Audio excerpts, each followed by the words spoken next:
back. Every time I walk out that door, every time I interact with anybody new, my purpose is to help change. It's time to celebrate life. If you know that you're in charge of your life, it's time to stand up.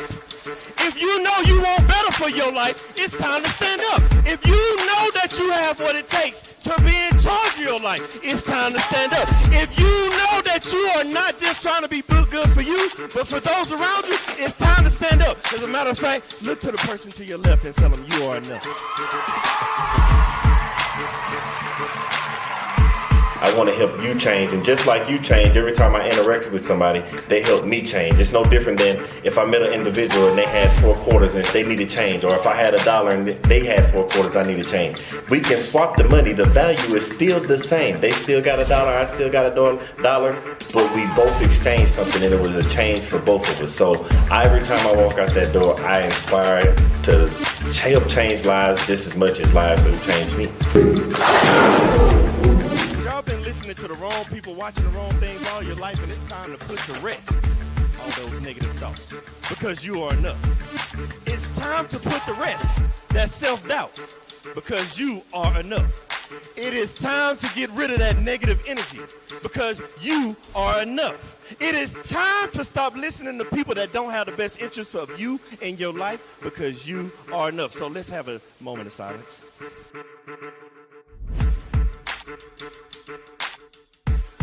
I want everybody to understand that you are the person that's in charge of your life. Everything that you have inside of you to be who you're supposed to be in life. You have a destiny, and that destiny can only be accomplished through you, by you, and only you, with the help of God. When you realize that you are the person you are, because you're not a carbon copy, there's only one you. They try to put you in the box. Society tries to put you in the box, but you can't be in the box. How can you be in a box when there's only one you? But then they tell you, think outside the box. What I'm trying to get you to understand is there is no box.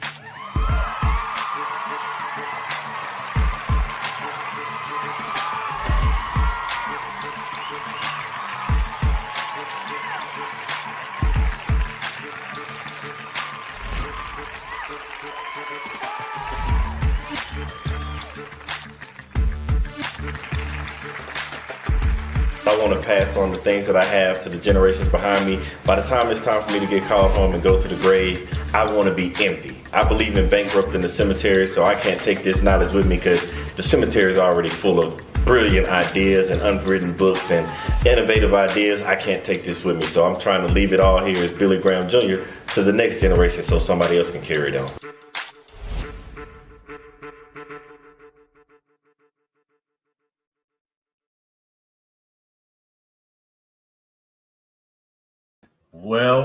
Well, we are back. And man, I must say, I am happy to see you. Now, I know y'all probably happy to see me, but you're going to be even more thrilled when you get to meet the individual that we have coming on today. When I say she is a woman of many talents, I was just listening and reading some of the things she does, and I'm like, how does somebody find this much time in a day to get all this accomplished? I don't know. I'm not even going to try to figure it out. Maybe we might figure it out and she can let us in a little bit into her life so we can understand how she pulls all these things off. Because you hear all the time about people that are like in the beauty industry, whether it be makeup, whether it be hair, whether it be anything beauty related. But this is a different type of professional. Her professional beauty industry that she's involved with, this doesn't involve one part or one aspect of the beauty industry. It's the whole entire body. Now, don't get me wrong. I was lost. I was like, how does she do it? But I'm not even going to hold it up any longer. I'm going to let you introduce you to her so you can meet her, learn about her, learn how she does it, how to get involved in it, so that you too might want to take the path or journey that she's on. So I'm not going to hold you up any longer. I'm going to bring you the one, the only, the amazing Miss Kenyatta McLeod. Hi. What's going on? Not much. How are you? I am blessed and highly favored as always. Amen. We like to hear it. Now, before I even get going, can you tell the world who is Miss Kenyatta? I'm sorry. Kenyatta. Don't get me. I'm sorry. Miss Kenyatta McLeod. She's wild, free-spirited, Likes to do what she wants to do. Beats to her own drum. Half Sag, half Scorpio. Yeah, we're out here.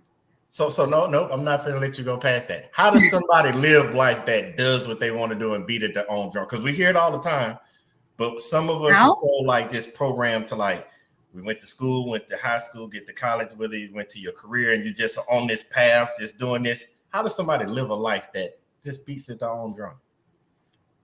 I don't like social norms. Is that what got you into the beauty industry?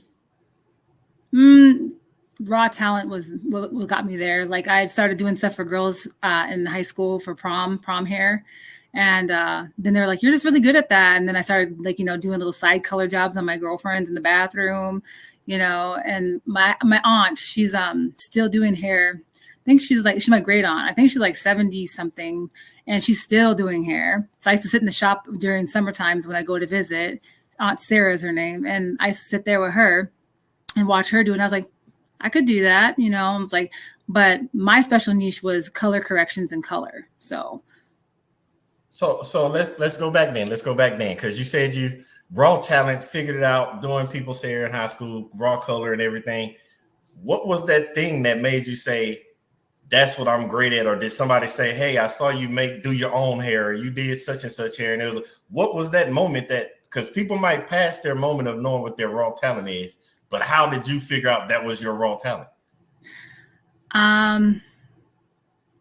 Well, I wound up having a young, beautiful baby at the age of 21. Oh, wow. And I was serving in a restaurant for like a year and a half, and I absolutely hated it because I also have ADHD, just didn't know it for a very long time. And I don't work well with your regular type of job. Like my brain is too creative and I get really bored easy. So I was like, I want to be able to create things. I actually used to paint a lot. And when I was a junior in high school, I was commissioned to paint a mural downtown at the skate shop for like $1,000. That was a lot of money, back in, what year was that? Like 1996, 97, something like that. So hold on, because you said coloring was your niche. So basically you were already doing with colors way back in high school. The reason I'm asking that question is because people tend to think that their gift or a talent aligns with one thing. Because when you said that, most people will think, oh, she's just going to become an artist, a painter. But it ended up leading you into doing coloring of hair. Mm-hmm. I just transferred what I would do on paper onto hair instead. Okay, so somebody that's a creative, that you said you had ADHD undiagnosed all that time, because somebody out there is listening that might be dealing with it or have dealt with it or still like trying to figure out where they want to go in life. How did your creative say, if I can do it on paper, I can do it in here? Didn't really say it. It's just like, I was just like, how would this translate if I could for instance, I did Van Gogh Starry Night. I took all the colors and I did a placement into a girl's hair. Oh, I didn't know they can cross over like that. I was thinking something totally different. Okay, so when you take that Starry Night and cross it over to her hair, what happens then that says, okay, I'm going to keep doing this instead of painting? It was just a different medium. I just went from paper to hair. So it's like, I'd fallen off for a long time after I had my daughter, my oldest daughter. And I just I got really kind of depressed. I kind of got bored and just like, I don't know, I need to do something with my life. So I was like, let's go to hair school. So I went to hair school. I mean, it started off a little rough. It took me a little while to figure out, my real flow of doing hair, but eventually it came around. Okay, so can you tell us those ups and downs? Because I think that's where a lot of people get caught up at, because a lot of people will be tracking along like, this is what I want to do. And that first obstacle, first hurdle, whatever it may be, that's where a lot of people quit. And the ones that don't quit, they'll keep going and push. But then that second hurdle, they're like, yep, I know this isn't for me. But it's those ones that keep pushing past that get to the finish line. How does that, they don't, most people, because, social media today, we don't see that middle piece. We just see people say, I started and I'm here today. And it's like, well, what happened in that middle so I can get through it? So can you tell us that ups and downs that you're talking about that helped you overcome and get to where you are now? Well, I started doing hair. Then I just kind of I don't know. I have a very strong personality. Okay. And not everybody gets along with my said personality. I don't look for people to like me. Not everybody's going to like you. Not everybody's going to be your friend. That's fine. But it's like when you live in a really small town, everybody, kikis, gossips a lot, this, that, and the other thing. So then I kind of just was like, I don't like this environment now. So I think I'm going to go and change something up real quick. And I decided to go to massage school.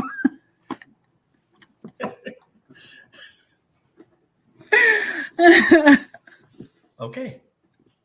So how do you transition from painting? I understand from painting to hair, but how do you transition? Because you just told us you were in school to do hair, and then it transitioned to massage school. So how did that happen? I graduated from hair school. I worked in a salon for a while. I just didn't love the dynamic of salon life, because I'm not gonna lie, I don't get along with females very well. Okay. A lot of my friends throughout my life have been dudes, because my brain works like a man. It really does. My dad always laughs about that, because he's all like, it's really true though. So I just some things I'm just I don't understand, and I'm very blunt. And I say what I say, and then sometimes I look at people and they look at me like, "Why did you just say that?" And I was like, "Well, is it not true?" But why are you mad though? Is it not true? So that crossover from after you got through and you were in the salon life to transfer to going to massage school, was it because of all those interactions that you were having that said, you know what? Because you said small town. Could you tell us where this small town was at that you were like, this isn't gonna work? I got to transition to something else. Oh, I'm still here. Where is here? Minot, North Dakota. Oh wow. Okay, how first off, thank you, Mindy, for tuning in, because she loves you. We all understand why, because I get it. But how did you get to Minot? I was born here. Are you a military brat? I am. I ask because there's certain places in the world that most people just don't end up at unless there is a reason, and that makes sense. Yep. Shout out to Lewis E. McLeod Jr., who's my dad, Mr. Mac. Right. Tell him we said thank you for his service and everything that he's done. Yes. So now, how does that work now you got to take us through that, because I understand you left. You said this salon part is not working for me. What made you pick massage? Strangely enough, let's go back to high school. And I was always giving scalp massages and little shoulder massages to all my little friends and this, that. You have magic hands. My mother actually used to pay me to give her a massage. Yeah, my mom used to pay me. She didn't, even though I was angsty. I was a super angsty teenager. I was a very emo kid. And I was like, I don't want to touch you though. She's like, I give you some money. I was like, that doesn't even make it better, because I'm I wasn't a kid that cared about money. I just wanted to be left alone. So I was like, fine. And she's like, and to this day, I kind of have to thank my mom, because then, I was like, all right, cool. And then it had this program, and I was like, let me go try that. And that does have to go back with the fact that when you do have because I have ADHD, but I don't have the hyperactivity of it. I just have I get bored super fast. I'm just all I don't want to do that though. I'm wrapping my head around this, because you said somebody is like, no, I don't want to do it. I don't want to touch you. But how does that work when you were in high school and you literally became the person that was doing hair and giving massages? How does that work for somebody that doesn't want to do those things?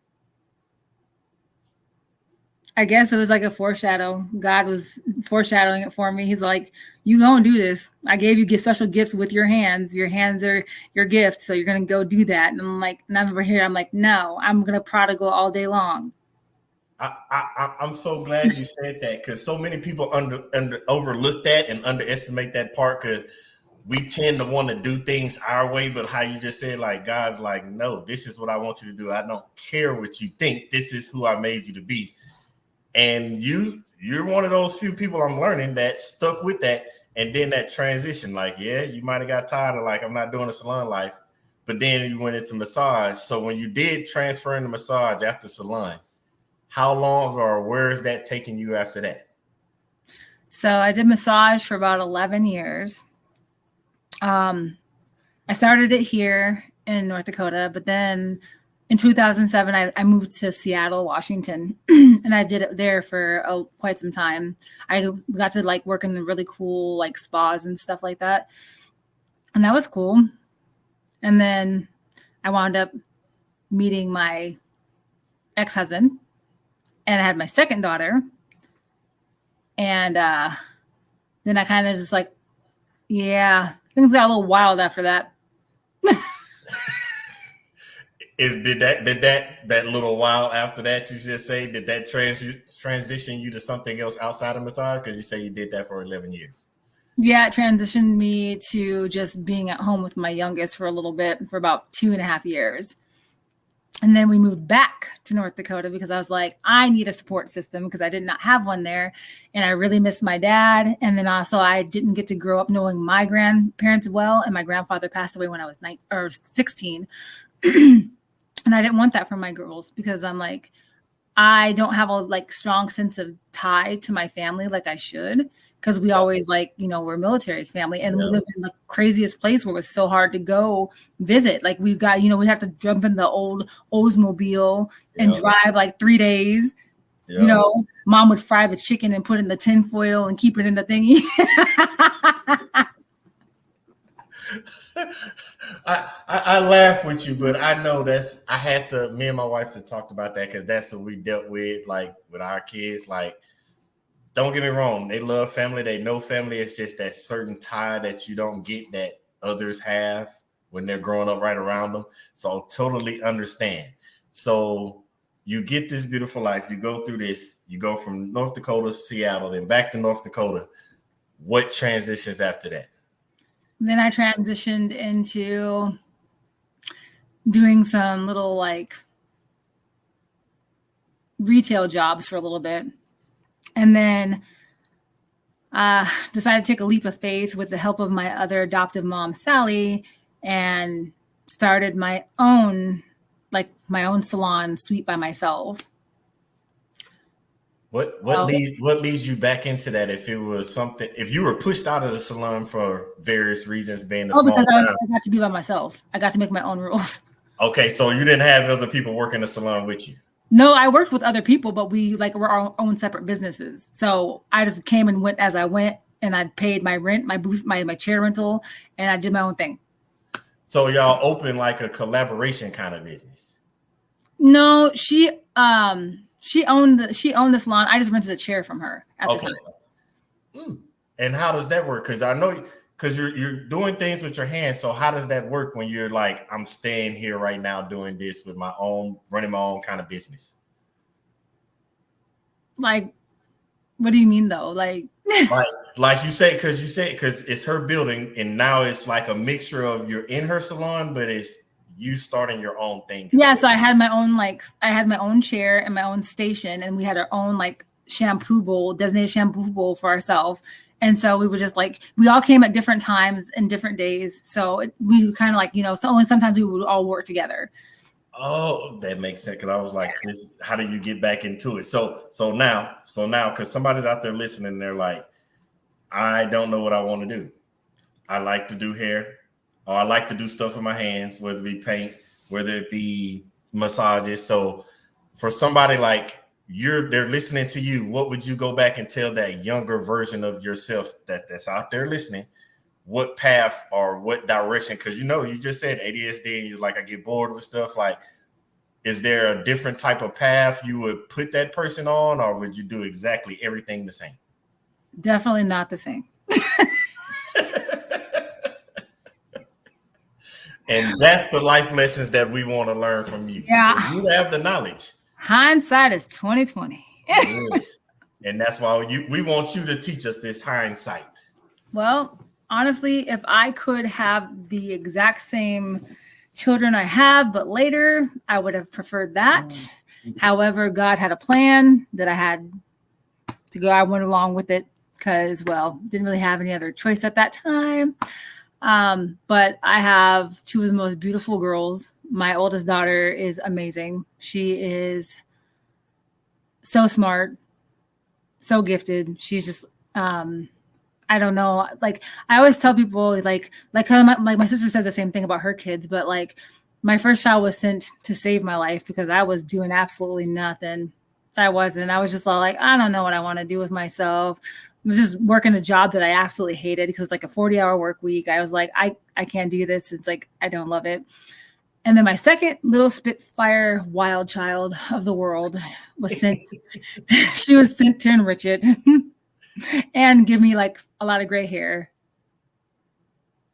Oh, wow. I love it.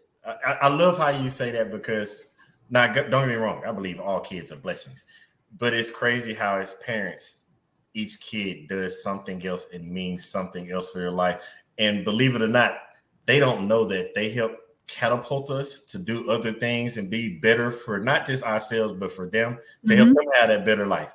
So with the lessons that you learn, can you see any of those things that were passed on to your girls that they're doing stuff in life with? My oldest one, she's great with money, and I'm so proud with that because I was not for a long time. The reason I asked that question because you said that your aunt, you worked in the salon with her and you done stuff with her, and people overlook that when stuff is handed down to us. No. I just hung out in the salon with Aunt Sarah. I didn't work or nothing. I just hung out there and talked to the people. But you picked up something. I did.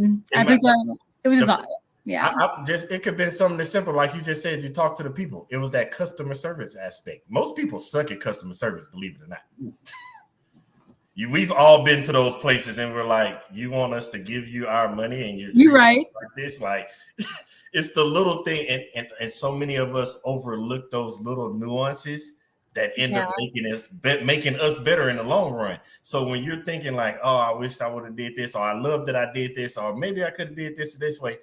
People have picked up stuff from you. I picked up something from you just from talking to you in this 20 so minutes, like those little nuances. And I'm like you just said, like, oh, she learned with the money finances because I wasn't, but you gave her something that made her say, all right, this is what we need to do. So I say that because, as you said, your hands, whether it be you doing somebody's hair, giving them a massage, that customer service, you gave them something to make them feel better about themselves to go do great things. And people don't realize that's how your gifts work, and you're utilizing them at a very, very great pace. So now I got another question. What? Because we transitioned from painting, we went to hair, and then we went into massage. Yes. What was the next transition? The next transition was back to hair, but specifically to coloring the hair. Coloring the hair. Was that what you were doing into your own, when you had your own business with the... Yeah. That's what you were doing. Okay. Is that something we're still doing today? Is that still your primary objective, coloring hair? No. I knew it wasn't because you told I don't know why I did that, because you said, nope, I get bored with something and I'm going to, what is it? What did we move to after color? The reason I'm asking these questions, and it's so ironic because I know a lot of people, I'm kind of like that, but I'm not, I do it on certain things. But I know people that are so great at so many things. What do they call them? A jack of all trades. And you can dibble and dabble and do that and be great and successful in so much stuff. So I already knew when I asked that question, I should have knew the answer, that you transitioned from coloring hair. I did. What was the next thing? I'm currently apprenticing at Nickel and Dodge here in North Dakota, which is a studio where they do facials and spa and micro channeling, all the good things to keep you looking lovely and young. But now I'm apprenticing to be a cosmetic tattoo artist. Go into. I was with you. I understood when you said the facials and all. What is the cosmetic tattoo artist? So if you have people that you say they have alopecia or they had cancer, or they just want to not have to do their makeup in the morning, tattoo their eyebrows on, can tattoo their eyeliner on, can tattoo their lip color. That doesn't hurt. Nobody said that. Because I have tattoos and I'm thinking about the places I got them. I know what it felt like getting them. But then I'm talking about even if I have a bump on my face and I try to pop it, I'm talking about water just starts coming out of my eyes. Like, how do you tattoo somebody's eyeliner? That's eyeliner is hard.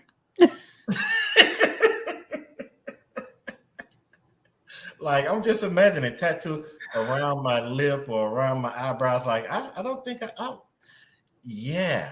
What makes one get into that? Like, what is the thought process of saying I want to do that? Like, how does that happen? It was just interesting to me. Like, it was interesting, and like it's tedious, and it's like honestly, it's like for me when I'm doing it, it's therapeutic. It like actually is very calming for me when I'm like tattooing. And what is the client base like? Like, is that something growing or something been around? I don't know. I don't know. Oh, it's been around for a while, but it's always constantly changing. Like the techniques, the ink that you use. Yeah, like just a whole bunch of stuff. The machines are constantly changing. Wow. And you're apprenticing for that. So what does it look like once you're done? How long is the apprenticeship? And then what does it look like afterwards? Well, here in North Dakota, it's extensive. You're supposed to do 400 procedures, 1,000 hours. That's including, some book work, first aid, bloodborne pathogens. Oh, wow. And so with you doing this, do you have any time to like still dabble in all of the other stuff like the hair, the paint, the massage? Do you still do all that as well? When? How do you find the time? You don't find time, you make it. Ooh. No. I understand what you're trying to say, but you're going to have to help me with this one. Because you said all the book stuff, and it actually says, what can't she do? We're going to learn today, Ashley, because she's still giving us more and more stuff. So I'm going to get to a point where she's like, no, that's it. Or I don't know if she does or not, but I'm like, what else can't do? Because you say you do all this, and we're saying we got time on the side. And even Emily was like saying that she misses you and her hair misses you. So they all like, we got to find a way to figure this out. I'm with you, Emily. We're going to figure out how to get your hair done. Because I understand it misses you. So how does this work? You said it takes this many procedures, this many hours, which means you got to also study and practice because you just can't walk in and do a procedure. So you got to study, practice, do the procedures, this many hours. That time because I believe you got to sleep somewhere, but that time you say you make, like, how do you balance that? Oh, I'm going to go get somebody a massage, or I'm going to go do somebody's colors, or where do you fit that kind of stuff into your life? So I only do tattooing 2 days a week, Tuesdays and Thursdays, 11 to 5 on Tuesdays, 1 to 5 on Thursdays. Then on Wednesdays and Fridays, I do, that's when I'll be massaging.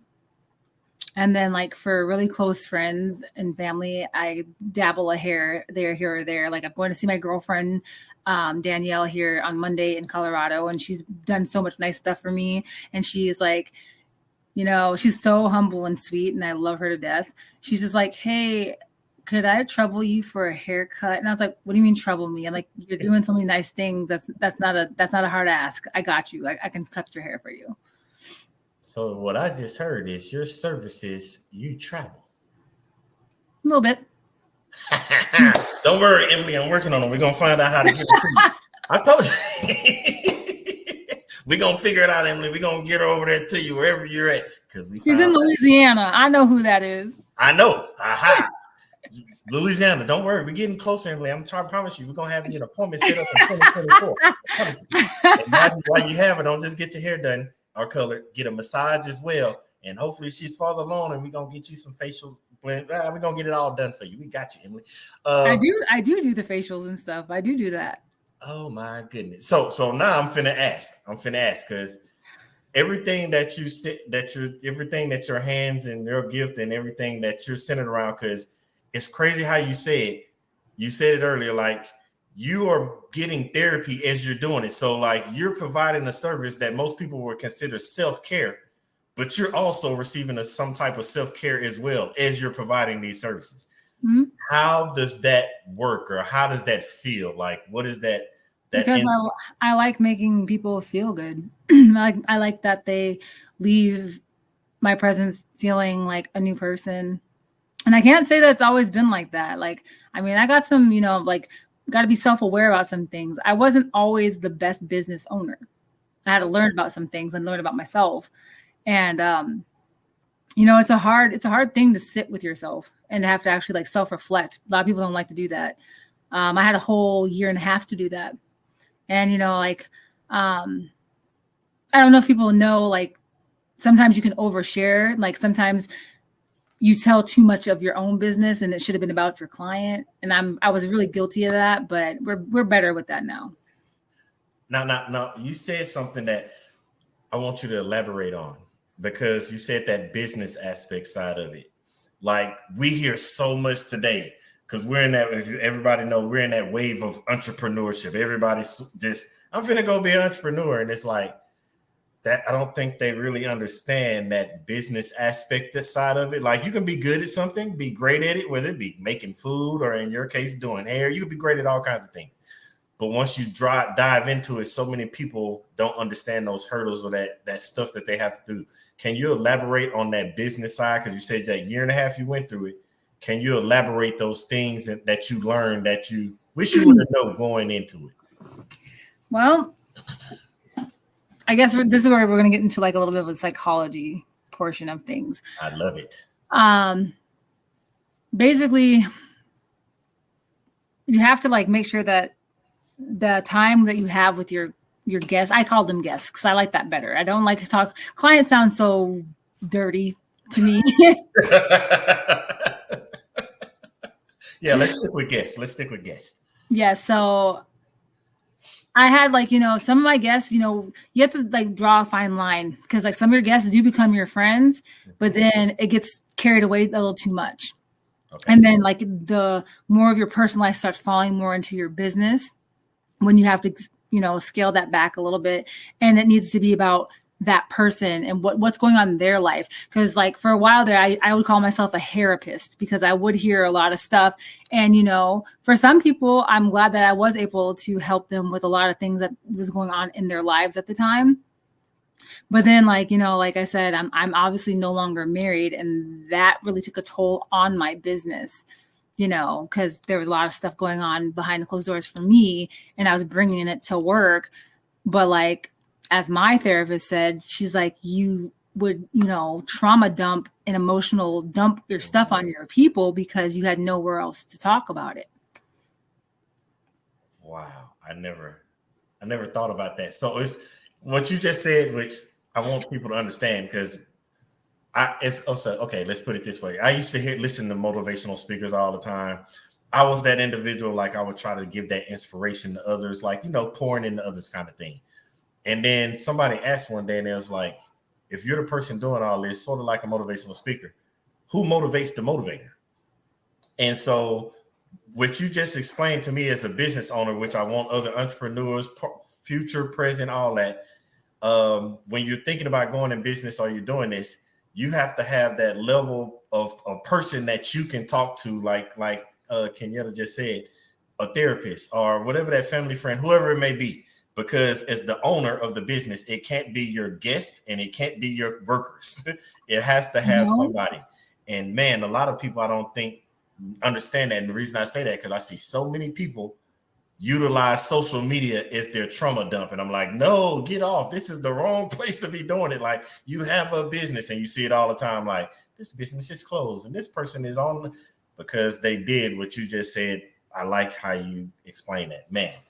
So now that you know that, and you're doing juggling all these tasks and got all these different hats, what is the next phase for you as you continue to go through with all the beauty care, the tattoo, facial tattoo, like all of it. Like, what is knowing what you know now with all this information you've gained over this time? What is the next?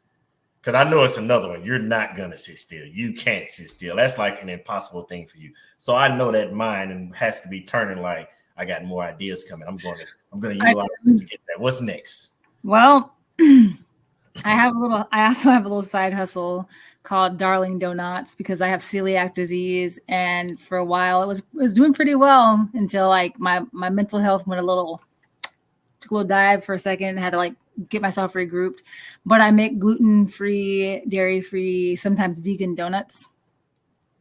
All right, I'm done. You take care of the outside of the body, and now you're working on working on the next step of taking care of the inside of the body. So you're doing the outside. Oh my goodness. Next is going to be juices and teas, and I probably shouldn't have said that because it probably actually no. I'm a coffee girl. I was about to say it probably just put some more ideas right there. Like, yeah, I'm gonna do donuts. Donuts and coffee go together. Like, yep, your wheels are turning. I can see it from here. Well, actually, no. My next thing is I kind of want to go back to school. What's the phase for that? What to go to do what? My actual love wasn't actually any of the things I do. Okay. What is your actual love? I wanted to be a doctor. So again, taking care of somebody with your hands. Mm-hmm. I love it because I want people to understand what you just said, and I don't want it to miss it. Like, whenever you're utilizing gifts, purpose, whatever, however you want to phrase it, it's more than one way to utilize it, and you have utilized all these different ways. And I like what you're doing because people skip certain phases. You're utilizing the things that was put before you to get to the thing that you ultimately have a goal of achieving. Most people just want to skip that and be like, I'm going to figure out how to just achieve this goal. I don't care what it takes. And they mess up relationships. They pass over blessings. Like, they do all kinds of things. But you took the whole entire journey. And I'm on it. And that's all I'm saying. And you're still on it. So now I have to ask this question because we see so many people want to skip all these stages. Can you explain to us the general purpose of what you have gathered, learned, appreciated, the hurdles and all that on your journey that you're still on? Because people want to skip these steps. You don't have to give every single detail, but those things that you wouldn't have picked up if you wouldn't have been on the journey that you're on, and you just would have been like, nope, I just want to do this, screw everything else.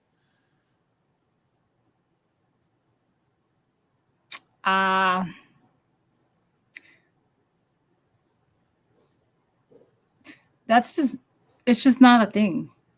Oh, explain. Why is it not a thing?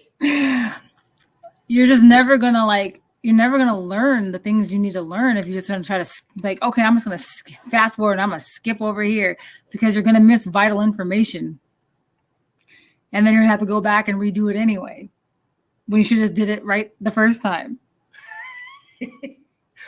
I'm sorry, I'm laughing because so my wife and I were just having this conversation the other day. And we just think about the social media when right after the COVID and all that hit, pandemic, we were in the house, and you went with people that had like 0 followers, 0 people knew them. Then they had this idea and did a little YouTube research, YouTube University, and made a course. And they said, I'm great at this. And then they blew up and had thousands of followers. And then like a year or two later, they're like, this is going crazy. This flopping. Things are going bad.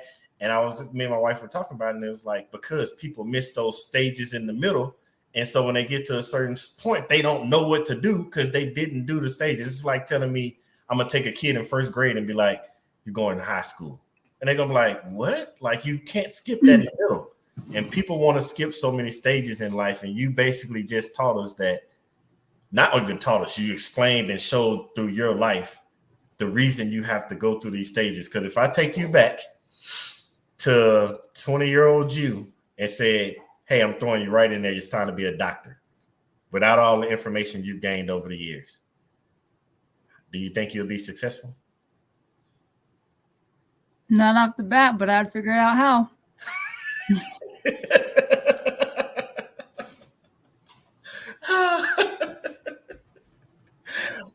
Of course, you're gonna figure out how, because you're gonna run into the mistakes along the way.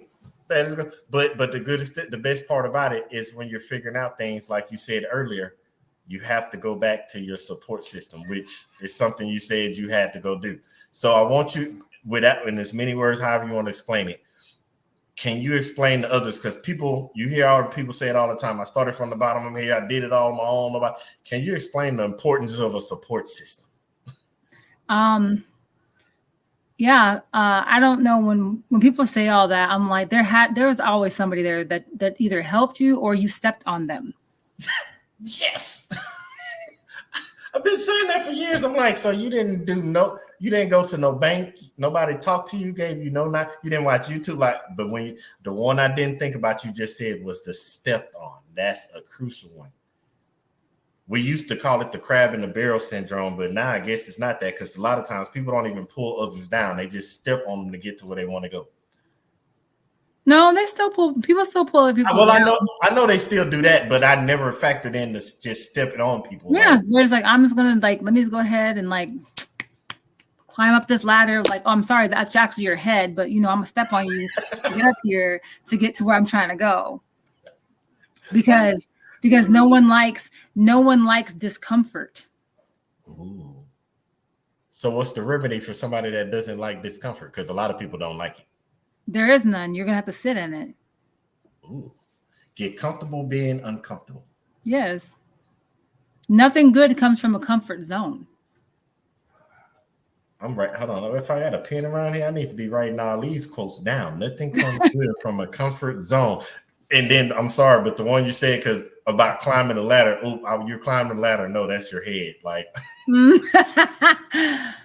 I'm gonna have to use that one. I'm gonna have to borrow that one, because that was pure gold. That wasn't a ladder. That's your head. So with knowing this type of stuff and thinking back, can you picture those situations where, based on what you just said, it wasn't a ladder, it was the head, or you need to sit in your comfort zone, or this person crab and barrel syndrome? Are you able to pinpoint those moments where in life, yep, somebody stepped on my head, or I should have sat in my comfort zone, or yep, somebody pulled me down so they can go up, or I accidentally pulled somebody down trying to get up? Can you picture those moments for yourself? Oh yeah. Oh, they clear as day. Let me tell you, the self-awareness over here is too real these days. So hold on. I'm not letting you get away with that. Can you explain some of those? Because people sometimes know they're doing it, and sometimes because I've witnessed people that really don't know when they're doing wrong. They really think they're doing right.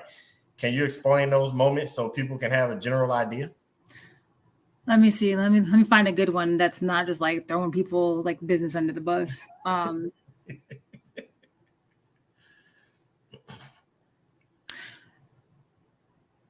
Basically, okay, so for instance, let's use a relationship, between male, female, male, male, whatever. But that something bothers that person, right? Okay. And that it makes them feel bad about themselves, but you still continue to do it, even though they have told you multiple times, hey, this makes me feel this way. And you keep on doing that because you think in your own head that, hey, it's okay. They'll get over it. But you just actually created more trauma for that person. Oh, that's a good one. Not knowing, because not everybody knows, obviously not everybody knows what people have gone through. And that's why I have become so much more accountable for how I treat other people now, because my behaviors back when I was younger weren't always the best. I'm not going to lie. I had a lot of toxicity going on, but that's also because I didn't realize the trauma that I was dealing with, or that I had suppressed in my brain or compartmentalized, and it was kind of seeping out. Oh, yep. I can agree with that. I've been there too. And, not only was it sitting here, I'm trying to build a foundation of, being a better person, but yet trying to build this foundation of a business, or trying to teach my children certain things. But they're how they tell you people learn by what they see. Yep.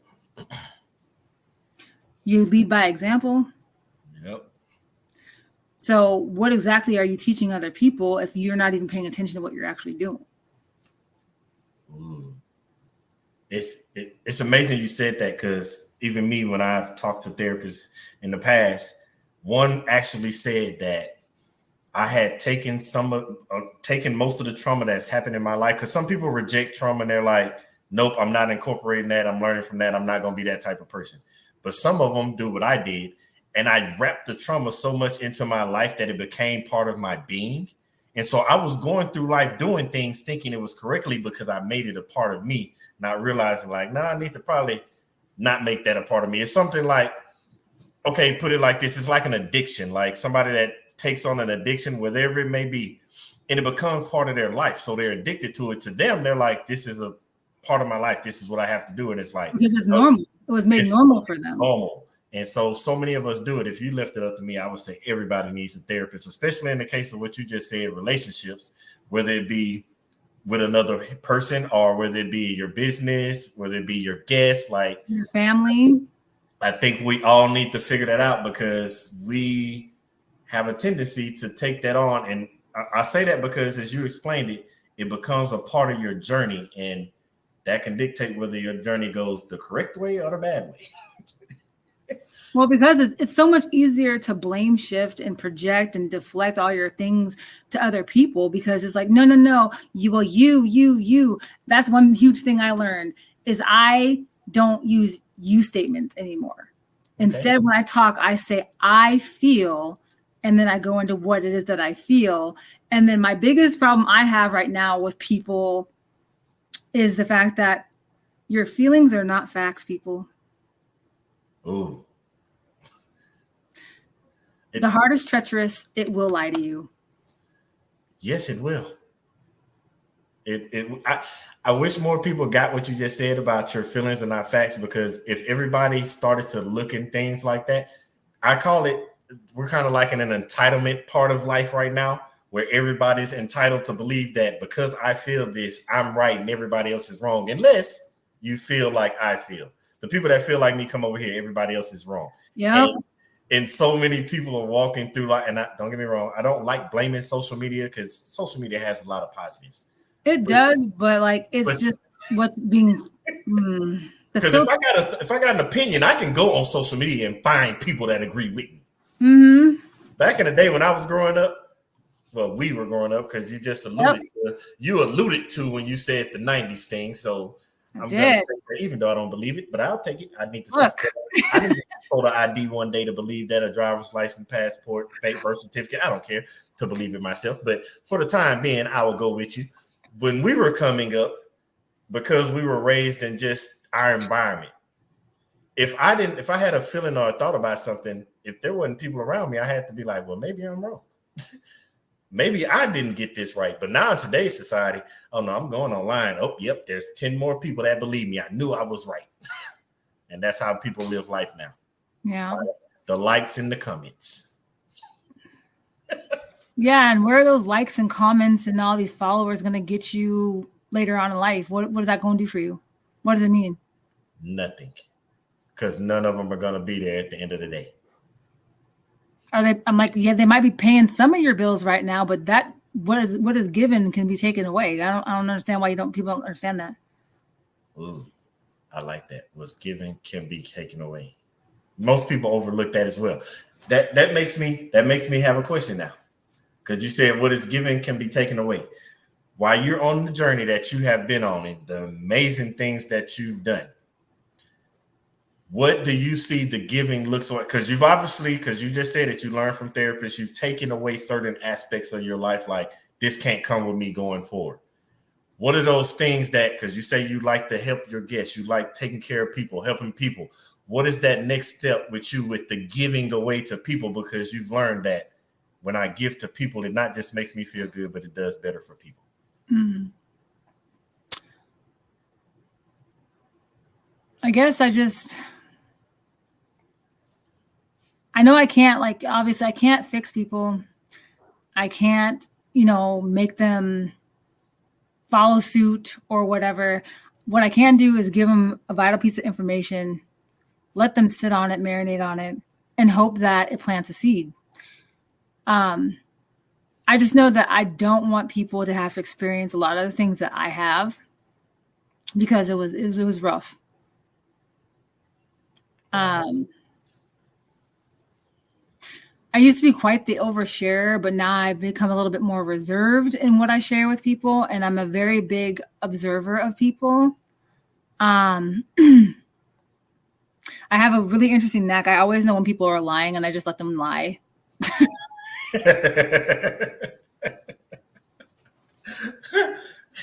That's pretty good. I like that.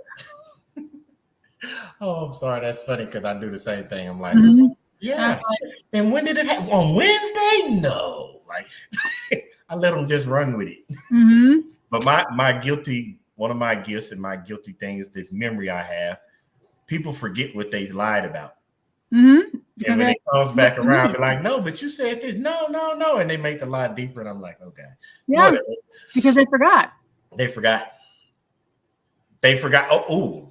Now, okay, because we're wrapping up. But before I even do that, because you said because they forgot.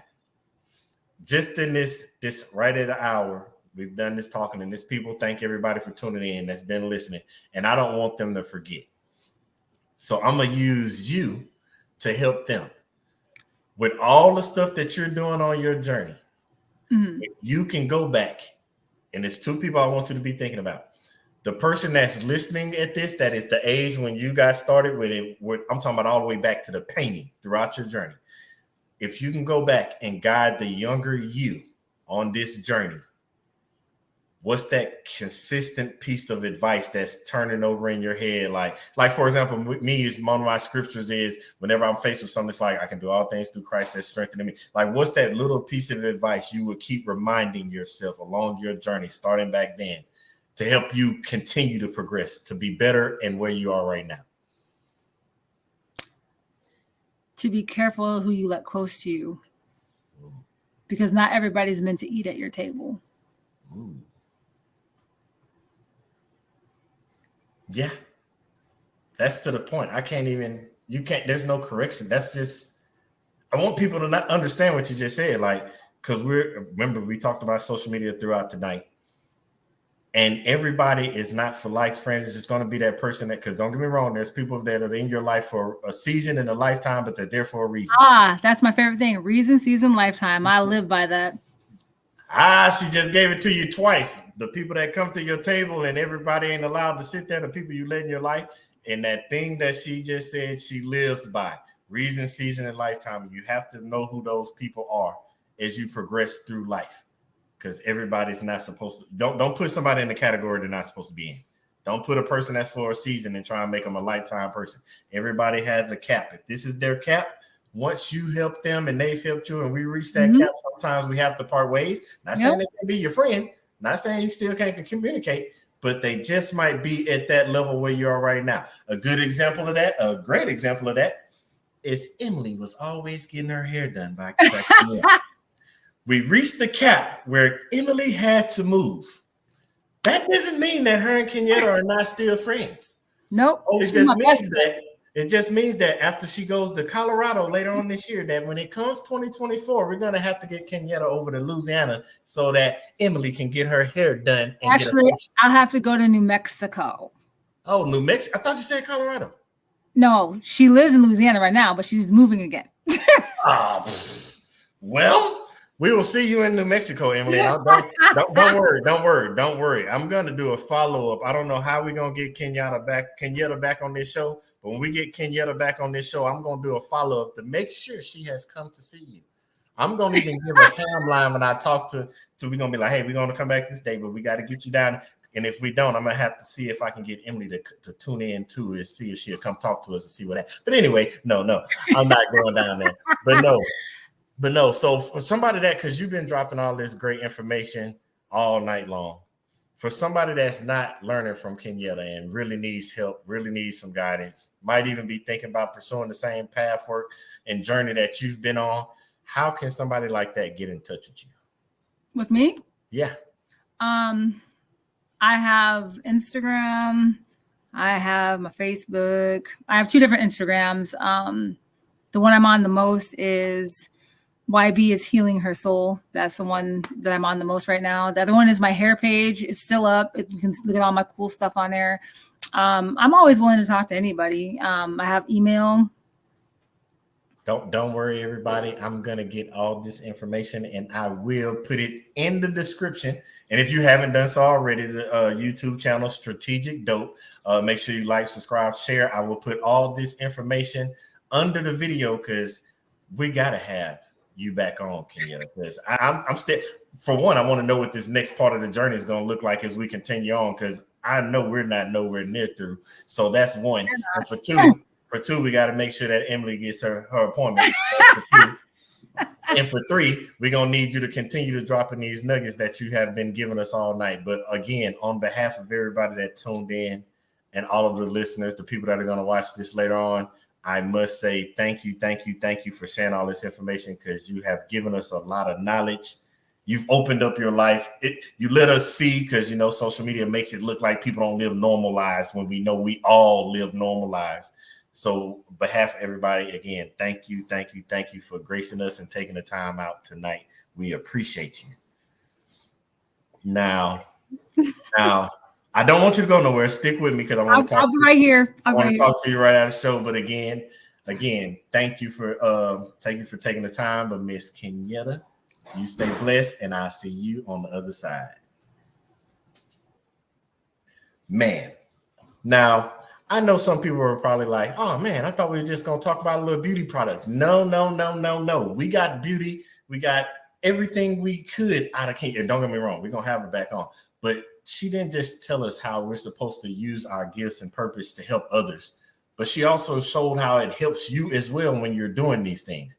And not only just helps you, but she took us along the journey of her life because, you know, people think things just happen overnight. And she was a picture perfect story of what it looks like to progress through life. And I couldn't have seen it. I couldn't have witnessed it any better. I loved everything about the story. And again, I hope you all picked up something and you learned something as well. I'm going to put all this information to reach out to Kenyatta underneath the description. So make sure you all tune in and make sure you reach out to her if you have any other follow-up questions, but we will be bringing her again.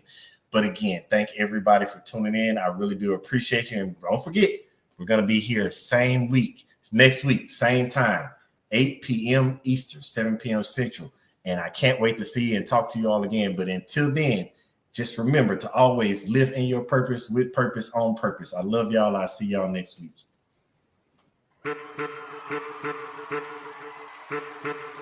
I'm back. Every time I walk out that door, every time I interact with anybody new, my purpose is to help change. It's time to celebrate life. If you know that you're in charge of your life, it's time to stand up. If you know you want better for your life, it's time to stand up. If you know that you have what it takes to be in charge of your life, it's time to stand up. If you know that you are not just trying to be good for you, but for those around you, it's time to stand up. As a matter of fact, look to the person to your left and tell them you are enough. I want to help you change, and just like you change, every time I interact with somebody, they help me change. It's no different than if I met an individual and they had 4 quarters and they needed change, or if I had $1 and they had 4 quarters, I needed change. We can swap the money. The value is still the same. They still got $1, I still got $1, but we both exchanged something, and it was a change for both of us. So every time I walk out that door, I inspire to help change lives just as much as lives have changed me. Y'all been listening to the wrong people, watching the wrong things all your life, and it's time to put to rest all those negative thoughts because you are enough. It's time to put to rest that self-doubt because you are enough. It is time to get rid of that negative energy because you are enough. It is time to stop listening to people that don't have the best interests of you in your life because you are enough. So let's have a moment of silence.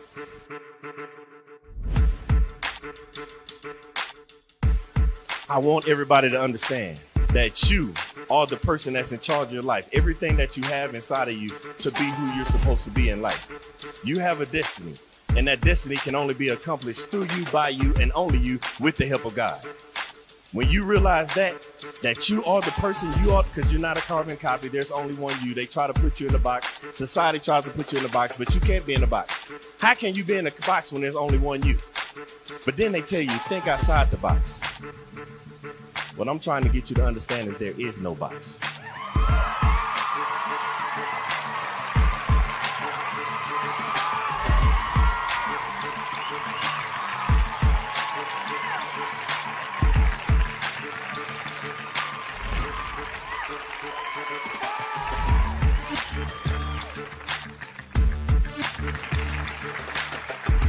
I want to pass on the things that I have to the generations behind me. By the time it's time for me to get called home and go to the grave, I want to be empty. I believe in bankrupting the cemetery, so I can't take this knowledge with me because the cemetery is already full of brilliant ideas and unwritten books and innovative ideas. I can't take this with me, so I'm trying to leave it all here as Billy Graham Jr. to the next generation so somebody else can carry it on.